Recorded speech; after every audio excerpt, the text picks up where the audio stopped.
सास की कड़क आवाज़ कानों में पड़ी तो अनीता ने कसमसा कर अंगड़ाई ली। अधखुली आंखों से देखा तो आसमान पर अभी लाली छाई हुई थी। सूरज अभी निकला नहीं था, पर माजी का सूरज अभी से सिर पर चढ़ आया था। ना उन्हें खुद नींद आती है और ना ही किसी और को सोने देती हैं। 2 दिन पहले उसकी नींद जल्दी टूट गई थी और लेटे लेटे कमर दर्द कर रही थी, तो वह उठ गई और अपने लिए चाय बनाने लगी। किचन में खटर पटर की आवाज़ सुनकर माजी की नींद टूट गई और वो बोल पड़ी, इतनी जल्दी क्यों उठ गई बहू? कौन सा लंबा चौड़ा परिवार है जिसके लिए तुम्हें खटना पड़ेगा? गुस्से से अनीता का तन बदन सुलग उठा था। आखिर ये चाहती क्या है?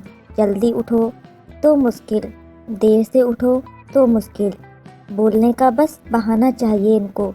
अभी तो उसे यहाँ आए मुश्किल से 2 महीने हुए हैं, पर लगता है कि 2 युग गुजर गए हैं और अभी अनिल को वापस आने में पूरे 4 माह। और कैसे कटेगा इतना लंबा समय? शुरू से ही संयुक्त परिवार के प्रति एक खास तरह की चिड़न सी थी उसके अंदर। माता पिता ने भी उसके लिए वर देखते समय इस बात का खास ख्याल रखा था कि लड़का चाहे 19 हो, पर वह माँ बाप से दूर नौकरी करता हो, उसे सास नंद के संग ना रहना पड़े। आखिर काफ़ी खोजबीन के बाद उन्हें इच्छा अनुसार अनिल का घर मिल गया था। अनिल का परिवार भी छोटा सा था, माँ बाप और छोटी बहन, और वह घर से अलग दूसरे शहर में एक कॉलेज में अध्यापक था। सौम्य और सुदर्शन व्यक्तित्व वाले अनिल को सबने पहली नज़र में ही पसंद कर लिया था। शादी के बाद अनीता 8 से 10 दिन ससुराल में रही थी। इन कुछ दिनों में ही सबका थोड़ा बहुत स्वभाव उसके सामने उजागर हो गया था।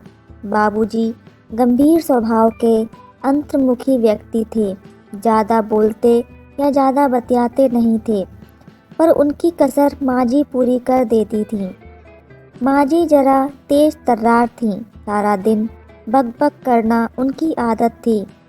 ननंद रिंकी एक प्यारी सी हंसमुख लड़की थी जो उसी की हम उम्र थी। माजी हर बात में कमी निकालकर बोलने का कोई ना कोई बहाना ढूंढ लेती थी, पर उनकी इस आदत पर ना कोई ध्यान देता था और ना उनकी बातों को गंभीरता से लेता था। बाबूजी निरपेक्ष से बस हाँ हूँ करते रहते थे। 10 दिन बाद ही अनिल नौकरी पर वापस चला गया तो वह भी साथ चली गई थी। अनिल को कॉलेज के पास ही मकान मिला हुआ था। अनीता ने अपने हाथों से जल्दी ही अपनी गृहस्थी जमा ली। अनिल भी अपने पिता की तरह गंभीर था। अनीता कई बार सोचती कि एक ही परिवार में कितना अंतर है, कोई इतना बोलने वाला है और कोई कुछ बोलता ही नहीं है। अभी उसकी शादी को 3 माह ही हुए थे कि अनिल को विश्वविद्यालय की और 6 महीने की प्रशिक्षण के लिए अमेरिका भेजने का प्रस्ताव हुआ। अनीता भी बहुत खुश थी। अनिल उसे बाहों में समेट कर बोला था, अनीता तुम्हारे कदम बड़े अच्छे पड़े हैं। इस घर में बहुत दिनों का अटका काम हो गया। 6 महीना तुम माँ और बाबूजी के पास रह लेना, उनका भी बहू का चाव पूरा हो जाएगा। अपने पति के मुंह से ऐसी बातें सुनकर अनीता जैसे आसमान से गिरी और खजूर में अटकी। अचानक उसकी आंखें भर आईं और वह बोली, नहीं, मैं तुम्हारे बिना वहाँ अकेली नहीं रह सकती, मुझे भी अपने साथ ले चलो। नहीं अनीता, यह संभव नहीं है। मैं फेलोशिप पर जा रहा हूँ, वहाँ हॉस्टल में रहकर कुछ शोध कार्य करना है। तुम वहाँ कहाँ रहोगी? 6 महीने का समय होता ही कितना है, पलक झपकते ही समय निकल जाएगा। उसके बाद 1 माह के अंदर ही अनिल अमेरिका चला गया।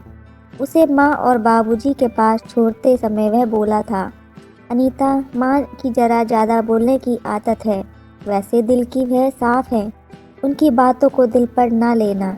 तुम्हें तो पता है कि वह सारा दिन बोलती रहती हैं, तुम बस हाँ हूँ ही करती रहना। अनिल की बात उसने गांठ बांध ली थी। माँ जी कुछ भी कहती, वह अपना मुंह बंद ही रखती। माँ जी की बातों को कड़वे घूंट की तरह गटक जाती, पर उनका छोटी छोटी बातों पर हिदायतें देना और टोकना उसे बहुत बुरा लगता। रिंकी ना होती तो उसका समय बीतना और मुश्किल हो जाता। वही तो थी जिसके साथ वो हंसकर वह बोल पाती थी। वही उसे खींचकर कभी फिल्म दिखाने ले जाती तो कभी खरीदारी के लिए। सुबह दीवार घड़ी ने टन टन करके 6 बजाए तो वह चौंक पड़ी। अभी माँ जी को बोलने का एक और विषय मिल जाएगा। वह ना जाने किन सोचों में डूब गई। जल्दी से उठी और दैनिक कार्यों से निर्वृत्त होकर रसोई में जाकर आटा गूंथने लगी। बाबूजी और रिंकी दोनों 8 बजे घर से निकल जाते थे। तभी रिंकी आकर जल्दी जल्दी हल्ला मचाने लगी।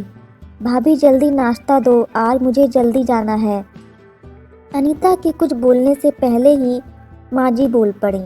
जरा जल्दी उठ जाया करो बहू, मैं तो गठिया के मारे उठ नहीं पाती हूँ। अब सबको देर हो जाएगी। हम तो सास के उठने से पहले ही सारा काम कर लेते थे। क्या मजाल जो सास को किसी बात पर बोलने का मौका मिले। हो गया तुम्हारा भाषण शुरू? बाबूजी गुस्से से बोले। अभी सिर्फ 7 बजे हैं और रिंकी को जाने में पूरा 1 घंटा बाकी है। तुम चुप रहो जी, माँ जी बोली। पहले बेटी को सिर चढ़ाया, अब बहू को माथे पर बिठा लो। अनीता चुपचाप पराठे सेकती रही। रिंकी बोली, माँ कभी मौन व्रत रखे तो मज़ा ही आ जाए। अनीता के होठों पर मुस्कान आ गई। रिंकी पर भी माँ जी सारा दिन बरसती ही रहती थी। कॉलेज से आने में जरा देर हो जाए तो माँ जी आसमान सर पर उठा लेती थीं। प्रश्नों की बौछार सी कर देती। देर क्यों हुई, घर पर पहले बताया क्यों नहीं था। रिंकी झल्ला कर कहती, बस भी करो माँ, जरा सी देर क्या हो गई, तूफान मचा दिया। मैं कोई बच्ची नहीं जो खो जाऊंगी। आजकल एक्स्ट्रा क्लास चल रही हैं, इसलिए देर हो जाती है। तुम्हें तो बोलने का बहाना चाहिए। बेटी के बरसने पर माँ जी थोड़ा नरम पड़ जाती, फिर धीमे स्वर में बड़बड़ाने लगती। रिंकी तो बेटी है, माँ जी से सवाल जवाब कर लेती है, पर वह तो बहू है, उसे अपने होंठ सिल कर रखने पड़ते हैं। बिना बोले यह हाल है। अगर वह भी रिंकी की तरह जवाब देने लगे तो शायद माँ जी कयामत ही बरसा दें।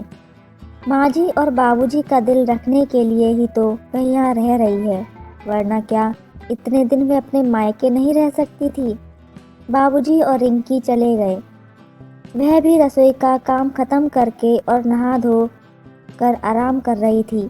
पड़ोस से लता की माँ आई हुई थी तो वह चाय बनाने लगी। बाहर माँ जी ने टोकरे में बर्तन धोकर रखे थे। कांच का गिलास निकालने लगी तो ना जाने कैसे गिलास हाथ से छूटकर टूट गया। माँ जी बोल पड़ी, बहू ध्यान से बर्तन उठाया करो, महंगाई का ज़माना है, इतने पैसे नहीं हैं जो रोज़ रोज़ गिलास खरीद सकें। जब अपनी गृहस्थी जमाओगी तब पता लगेगा। बाहर वालों के सामने भी माँ जी चुप नहीं रह सकती। अनीता की आंखों में क्रोध के आंसू आ गए। चाय देकर वह अपने कमरे में आकर लेट गई। उसने कभी अपने माँ बाप की नहीं सुनी और यहाँ दिन रात माँ जी की उल्टी सीधी बातें सुननी पड़ती हैं। रात खाने के समय अनीता ने देखा कि दही अभी तक ठीक से जमा नहीं है। माँ जी का बोलना फिर शुरू हो गया, तुमने बहुत ठंडे या बहुत गर्म दूध में खट्टा डाल दिया होगा, तभी तो नहीं जमा। दही अगर ध्यान से जमाती तो क्या अब तक दही जम नहीं जाता। अनिल को तो दही बहुत पसंद है, पता नहीं तुम वहाँ भी दही ठीक से जमा पाती होगी या नहीं। बाबूजी बोल पड़े, ओहो अब चुप भी रहोगी या बोलते ही जाओगी। तरी वाली सब्जी है, दही बिना कौन सा पहाड़ टूट रहा है। तुम्हें खाना हो तो हलवाई से ले आता हूँ। बहू पर बेकार क्यों नाराज हो रही हो। माँ जी खिसिया कर बोली, लो और सुनो, बाप और बेटी पहले ही ओको थे, अब बहू को भी अपने गुट में शामिल कर लिया। अनीता शर्म से गड़ी जा रही थी। माँ जी के तो मुंह में जो आया बोलने लगती हैं, किसी का लिहाज नहीं रखती। खाना खाकर वह कमरे में आई तो उसके मन में क्रोध भरा था। अब वह यहाँ हरगिज नहीं रह सकती। 2 महीने जैसे तैसे काट लिए हैं, पर अब और नहीं रहा जाता। उसकी सहन शक्ति अब खत्म हो गई है। हर बात में टोका टाकी, भाषणबाजी, आखिर कहाँ तक सुन सकती है वह। कभी कपड़ों में नील कम है तो कभी बैंगन ठीक से नहीं बुने हैं, कभी चाय में पत्ती ज़्यादा है तो कभी सब्जी में नमक कम। बिना वजह छोटी छोटी बातों में लंबा चौड़ा भाषण झाड़ देती हैं। बर्दाश्त की भी हद होती है। अब वह यहाँ और नहीं रहेगी। वह उठकर भैया को खत लिखने लगी। मायके में जाकर अनिल को भी पत्र डाल देगी कि भैया लेने आ गए थे, इसलिए उनके साथ जाना पड़ा उसे। सुबह माँ जी की आवाज़ कानों में पड़ी, उठो बहू, सुबह हो गई है।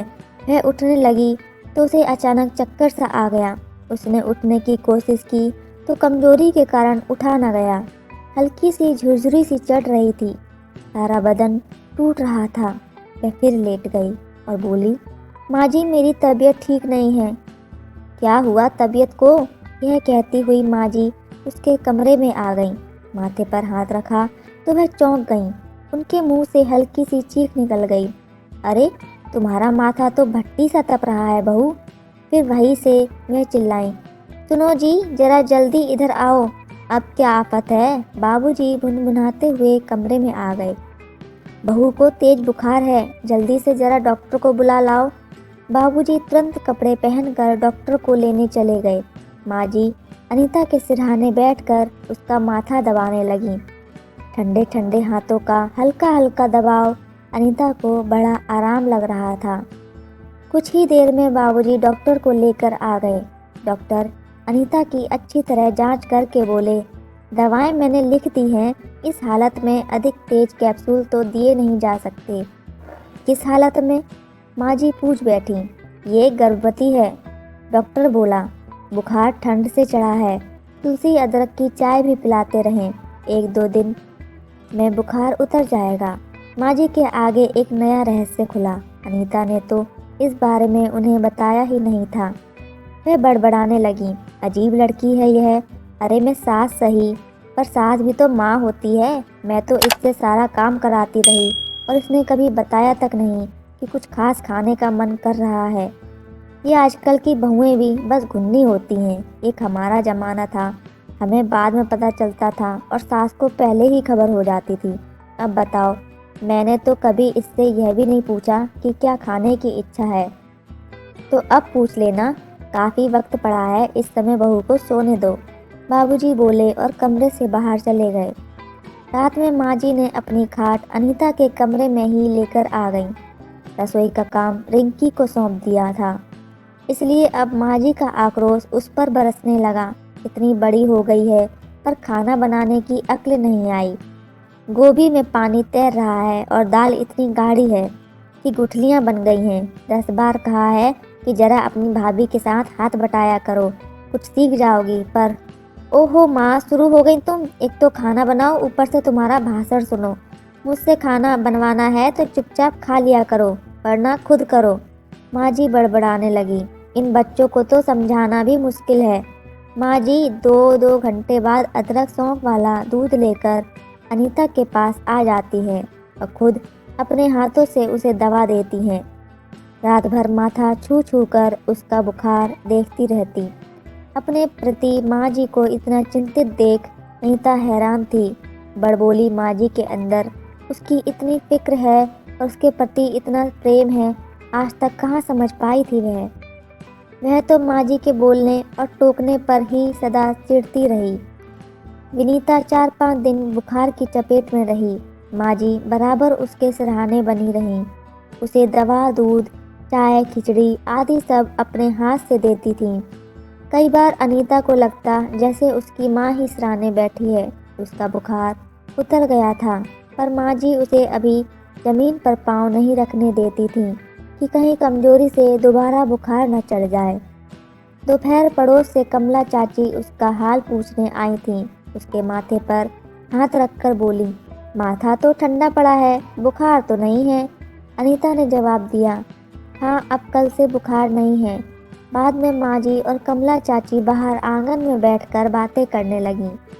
कमला चाची बोली, आजकल की बहुएं भी फूल सी नाजुक होती हैं। हम भी तो इस भरी सर्दी में काम करते हैं, पर हमें तो कभी बुखार नहीं चढ़ता। ये तो बस छुई मुई सी है। फिर फुसफुसा कर बोली, अरे बहू को बुखार भी है या यूं ही ऐसे ही ड्रामा करके पड़ी है। आजकल की बहुएं ऐसी ही होती हैं। तभी माँ जी का तेज आवाज़ सुनाई दी। बस बस कमला, तुम्हारा दिमाग भी कभी सीधी राह पर नहीं चला। तुमने कभी अपनी बहुओं के दुख दर्द को नहीं समझा। तुम्हें तो सब कुछ बहाना लगता है। यह मत भूलो कि बहुएं भी हाड़ मांस की बनी हैं। मैंने तो अनीता और रिंकी में कभी फ़र्क नहीं माना है। तुम भी अगर यह बात समझ लो तो तुम्हारे घर की रोज़ की चिक चिक खत्म हो जाए। कमला चाची खिसियानी सी हो गई। मैंने जरा सा क्या बोला, तुमने तो पूरी महाभारत सुना दी। यूं ही बात से बात निकली थी तो मैं बोल पड़ी थी। आज तो बोल दिया, आगे से मेरी बहू के बारे में ना बोलना। माँ जी के अंदर अब भी आक्रोश था। अनीता लेटी लेटी हैरानी से माँ जी की बातें सुन रही थी। सचमुच वह माँ जी को जान ही कहाँ पाई। अनिल ठीक ही कहते थे। मुंह से माँ जी चाहे बकबक कर लें, पर मन तो उनका पानी सा साफ और निर्मल है। इस बीमारी में उन्होंने उसका जितना ख्याल रखा, उसकी अपनी माँ भी शायद इस तरह न रख पाती। और फिर माँ जी सिर्फ उसी को तो नहीं बोलती, रिंकी और बाबूजी भी माँ जी की टोका टाकी से कहाँ बच पाते हैं। यह तो माँ जी का स्वभाव ही है। वैसे उस उम्र में आकर औरतें अक्सर इस स्वभाव की ही हो जाती हैं। उसकी माँ भी तो कितना बोलती है, पर फर्क सिर्फ यह है कि वह माँ है और यह सासू माँ है। उनका कहा वह इस कान से सुनकर उस कान से निकाल देती थी और सासू माँ का कहा गांठ बांध कर रख लेती है। अभी तक उसने सिक्के के एक ही पहलू को देखा था। दूसरा पहलू तो अब देखने को मिला, जिसमें ममता और प्रेम भरा है। अनीता उठी, मेज पर रखे भैया को लिखे खत को उठाया और उसके टुकड़े टुकड़े कर दिए। मायके जाने का विचार उसने छोड़ दिया। अनिल के आने तक वह माँ जी के साथ ही रहेगी। माँ जी का दूसरा ममतापूर्ण और करुणामय रूप देखकर अब इस घर से जाने की इच्छा ही नहीं उसे। वह नहीं गई और वह उसी दिन से अपनी सास का पूरी तरह ख्याल रखने लगी और सास की हर तीखी बात को वह पूरी तरह हंसी में लेकर भूल जाती थी। सास कितना भी तीखा बोल दे वह हंस जाती थी। इसी तरह वह अपने पति का इंतजार करती रही। 6 महीने बाद उसका पति आया और अपने माता पिता को और बहन को अच्छी तरह समझाकर और पूछकर उसे घर में रहने को कहा और अपनी पत्नी को साथ लेकर चले गए और खुशी खुशी जिंदगी बिताने लगे। अगर कोई पत्नी अपने पति की बात को मानकर चलती है तो पारिवारिक रिश्ता मजबूत होता है, क्योंकि कभी कोई पति नहीं चाहता कि वह अपनी पत्नी से किसी बात पर लड़ाई झगड़ा करे। दोस्तों, कहानी कैसी लगी आपको? अच्छी लगी हो तो कमेंट बॉक्स में ज़रूर बताएं और चैनल पर नए हैं तो चैनल को सब्सक्राइब ज़रूर करें। आपका एक सब्सक्राइब मेरे लिए मोटिवेशन का काम करता है। तो मिलते हैं अगली ऐसी ही एक और अच्छी कहानी के साथ। धन्यवाद।